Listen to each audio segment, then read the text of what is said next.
The movie starts in the year 2056, when the world's environment has deteriorated beyond critical state. Only the rich can afford to live in their air domes, which filter the contaminated outside air. Big corporations have replaced governments and states. Their corporate armies solve conflict over resources and territorial borders. All attempts to find a refuge in space have failed. The Nebra Corporation owns the last extraterrestrial research base, still searching for solutions to the environmental crisis, and its name is Rubicon. Nebra sends Commander Hannah Wagner and chemist Gavin to check on Rubicon in the Navicon space shuttle. However, reaching Rubicon becomes more difficult, even though the coordinates are fine. They can't see it on the screen for some reason. Though the shuttle's AI instructs them to leave shuttle mode, Hannah manually shifts it when they're 150 meters from Rubicon. She manages to escape the rails of the research base as they're about to hit them. The crew believes that Navicon had made a mistake and expects that Nebra won't hold them accountable. They're shocked to find Hannah's military identification chip on her neck. Tracy and Commander Jensen welcome Hannah when she and Gavin arrive in Rubicon. In response to Hannah's question about the shuttle's problem, Tracy tells it could be the result of Navicon losing control and the link to the shuttle without being notified. After asking for a report to determine why the Navicon deviated from its course and seeing the algae farm on the base, she proceeded to the crew's cabin while Gavin gets the biggest room on the base because his father is a wealthy person who lives in air domes. Hannah goes to her bedroom and makes a call to her military-serving sister Knopf. She becomes very excited to see her sister in space. The sisters are poor and joining the military to pay off their debts. Sadly, her superiors call Knopf to attend an emergency meeting, ending the conversation. Later, the crew raise a glass in celebration of the fact that most of them will be able to return to Earth since Hannah and Gavin have arrived to replace them, and 3 more should be arriving soon. Dr. Dimitri, the team leader, is cordial and invites him to a game of cards, but his son Danilo is hostile to Gavin since he comes from a wealthy family that's lived safely in domes. Before their dispute gets out of hand,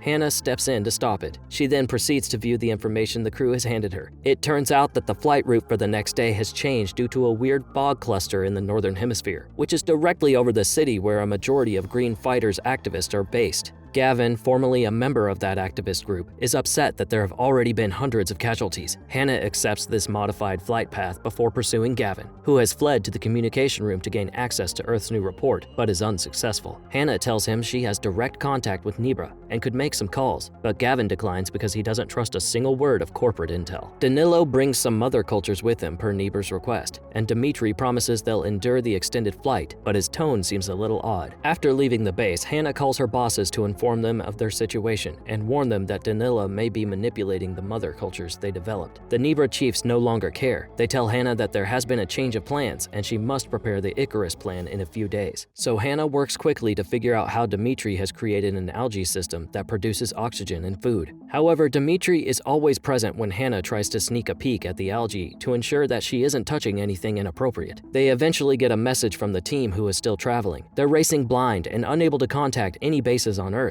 Hannah chooses to spacewalk to determine their systems because she believes that there might be an issue with the optical unit not delivering a signal. The crew shouts over the intercom that they're burning down before the connection is cut, but it's already too late. When Hannah turns around, she notices that a brown fog has gradually covered the planet. Hannah tries to get in touch with ground control again when she returns to the station, but she's unsuccessful. Dimitri mourns his son's death, while Hannah checks her tablet for a message from Knopf, who tells her that Earth is in chaos and that all units have been summoned back to evacuate people to bunkers. Hannah is still unable to get in touch with anyone after 2 days. Gavin is attempting to examine the environment and discover an explanation for the fog. It may have contributed to their difficulty navigating when they first arrived and the shift in the crew's route. However, it doesn't make sense for it to spread so quickly across the globe. Hannah tries to bring Dimitri food and inquire about the algae, but he doesn't come out of his room and yells at her to leave. Later, Hannah attempts to build a new radio out of old pieces she finds about the station, but she's interrupted when she discovers Gavin acting strangely. It turns out that the computer's examination of the Earth's atmosphere is complete, and the results have terrified him to the point where he wants to end everything for himself. Hannah rushes to help, and Dimitri finally arrives because it's an emergency, so the two of them manage to keep Gavin alive by performing CPR. After that, an unconscious Gavin is hauled to the infirmary so Dimitri can adequately treat him, even though Dimitri doesn't care if Gavin survives. Hannah confronts him about his attitude and admits she knows the algae system is more advanced than his reports indicate, prompting wanting Dmitri to acknowledge he's been suppressing information because he suspects she's spying. When Hannah points out that it's not spying if Nebra funded the project, Dmitri becomes enraged and argues that the project is his and Danilo's. Later, when Gavin awakes, he rushes to the computer to inform the others of what he had discovered. The fog is toxic, meaning that everyone on Earth has died. Gavin starts to panic at that point, so Dmitri calms him down before assuring Hannah that they are secure in this station. Since the algae experiments were successful, they should have enough food and air to last for a very long period. Since there must be survivors in the domes, Hannah resolves to keep working on the radio. She finally tries the radio after another spacewalk to realign the antenna, but they receive no response. When Gavin awakens, he explains that the fog is most likely the result of a chain reaction produced by a primal frost gas that the environmentalists, including his team, have warned about for years. Refugees in bunkers with oxygen tanks may have survived, but once supplies are exhausted, they will also die. He also adds that he can't live in the research base forever. However, Dmitri says that for efficient gas exchange, they need CO2 of 3 people, and Gavin needs to stay in the base for the 3 of them to live. The system, it turns out, is designed for a crew of 6. The people produce CO2, and the technology converts it back into oxygen. 3 people are the absolute minimum for effective gas exchange. Gavin consents to continue living, and after bonding with Hannah over how they believe they wasted their life practicing for futile pursuit, the 2 of them spend the night together. After a few weeks, Hannah notices a strange brown color in the algae farm. Dmitri assures her that it's normal and urges her not to be concerned, but when she leaves the room, he collects a sample for testing. He finds the results disappointing, but instead of telling the others, he invites them to join him for a night of drinking and gambling. Finally discovering Hannah was spying for Nebra, Gavin hears Dmitri's explanation of why he sent fake samples along with Danilo. Nebra changed their contract months ago, claiming that only air dome occupants should have access to the new algae system. Danilo was upset and refused them, even though Dmitri didn't mind and was prepared to accept the money. Danilo had already decided to make the work available for the public. Later, while secretly vomiting up, Hannah notices the strange brown material spreading over the algae. A group of Nebra survivors have now successfully established communication, which is a fantastic development. They need the algae project because there are still 300 individuals within the dome, and their oxygen supply is about to run out. Meanwhile, Dmitri is examining the algae food and sees that the brown contamination has spread throughout their samples. Gavin and Hannah arrive to tell him about the survivors during his check. Gaps in the fog would be safe for a ship to pass through if allowing the domes to signal. The 2 seek to save the refugees, but Dmitri refuses because doing so would be suicide, since the crew took Navicon before they left. Gavin believes that it's their job to help these folks, but Dmitri doesn't care because it's their fault that Danilo died. After Gavin storms out of the room in rage, Hannah starts to feel lightheaded, and Dmitri starts to wonder if the brown material might be the cause. Under the image of a routine checkup, he decides to request a blood sample from Hannah, and she takes advantage of the opportunity to try to convince him to reconsider. Dmitri then emphasizes that the CEOs are only concerned with their interest. Following a private discussion, Hannah and Gavin determine that they're going whether or not Dmitri is present, and they'll take samples by force if necessary. To stop them, Dmitri reveals the extent of the brown material spread and claims Hannah is to blame. In the station's nutrient cycle, the algae feed on the crew's pee and are also hormone sensitive. This can only imply one thing: Hannah is expecting a child. Because soldiers are meant to be infertile, Hannah refuses to accept it, but Dmitri explains that since she hasn't been in touch with the ground base for a while, the chip in her neck might be having issues.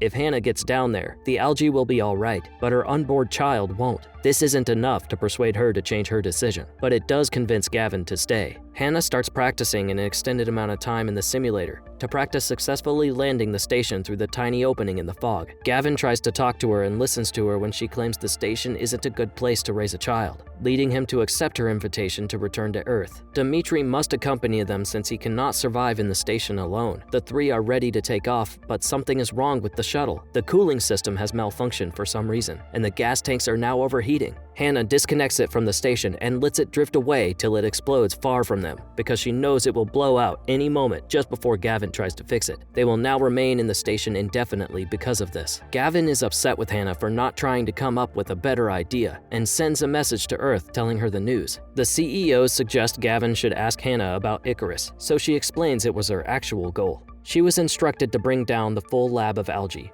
which can be removed and flown down independently as soon as she got her hands on the algae samples. It can't be steered, and it isn't designed for carrying passengers. Gavin believes that they should try it despite the risk because 300 individuals are more significant than 3, but Hannah continues to be reluctant. Later, when Gavin is asleep, Hannah notices a path of algae on the wall and follows it into a panel where she finds traces of a damaged cooling system. Hannah confronts Dmitri after he admits his guilt but clarifies that his goal was to delay rather than cause an explosion. Hannah calls him a coward and orders him to prepare the Icarus system, which Dmitri is already aware of because he studied the station in his spare time. But if Hannah was aware, Dmitri understands Nebra sent her on purpose since they knew the catastrophe was on the way and notified no one. Dmitri is confident that the CEOs would refuse to share the algae with the crew if they had to, because they had their bunkers and didn't care if anybody else survived. Hannah wonders and requests to speak with one of the soldiers who worked on the evacuations when they call ground base to let them know they're dropping down with the lab. The representative explains that there are only 300 rooms in the bunker for the CEOs and their families. The soldiers were left outside once they had completed their shifts. Since Nomph is now gone, Hannah is upset and leaves the room to have a private breakdown. Later, Gavin finds her and attempts to persuade her to complete the mission, but Hannah has changed her mind and won't risk her life to help those who view the other people as just cannon fodder. Hannah removes the chip from her head before taking a nap, but some strange noises wake her. Gavin ties up Dmitri and intends to leave the lab with or without Hannah. Hannah joins them out of necessity, but at the last second she pushes Gavin away and tears the Icarus system off. She knows how to fix it, but refuses, so an enraged Gavin flees while Hannah frees Dmitri. Hannah later discovers a message from Earth on the computer, deletes it without reading it, and then switches off the communicators. Then she searches for Gavin, but when she does, she discovers that Gavin has offered himself as a sacrifice, and Hannah has only found his body. Hannah and Dmitri release Gavin's body into space after saying their final goodbyes. Hannah wants to repair Icarus as soon as possible since they need 3 people to produce oxygen, and she believes Gavin gave himself up so they would have to return to Earth to survive. Dmitri is startled to learn this and breaks down since the 3 people's excuse was a deception to prevent Gavin from carrying out this same action. Years later, Hannah gives birth to a child and names her Nomph in honor of her sister. The youngster comes across an old radio while exploring one evening and suddenly starts playing a message from Earth